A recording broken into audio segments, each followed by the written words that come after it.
Hi, I'm Chaplain and this is Chats with the Chaplain. My wife enjoys a particular drink, and a few months back we discovered that we could purchase it cheaply if we went directly to the company that produced it. So we started ordering in bulk this drink. And the company actually sent out a thing saying, hey, you guys aren't trying to sell this afterward, right? This isn't a resale thing because that's a different price and if you're buying it for individuals.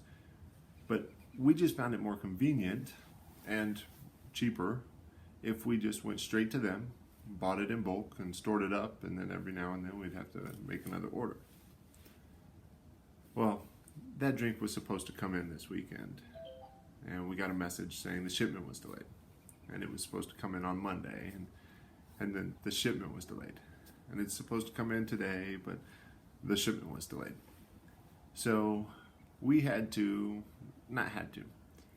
went out and I bought some of the same drink off the shelf over at King Soopers, and paid a little bit more for it, but it was supposed to be enough to get us through this. And then yesterday morning, I had a craving for it. And so I opened the refrigerator and there are 2 cans left. And I took the second to last one. When I got home at the end of the day, my wife said, hey, did you drink my drink? It wasn't argumentative or confrontational or anything like that. It was just a question. But it still brought to light how difficult it was for me to answer that, because I know that most of those are hers. And me having this craving this one time tapped into what she was counting on to get her through this period where she doesn't have what she would like. And it's a super simple thing, right? Like it's just a drink. It's not a big deal. And she didn't make a big deal of it, so don't hear me wrong. But it was still difficult for me to say, yeah, I did.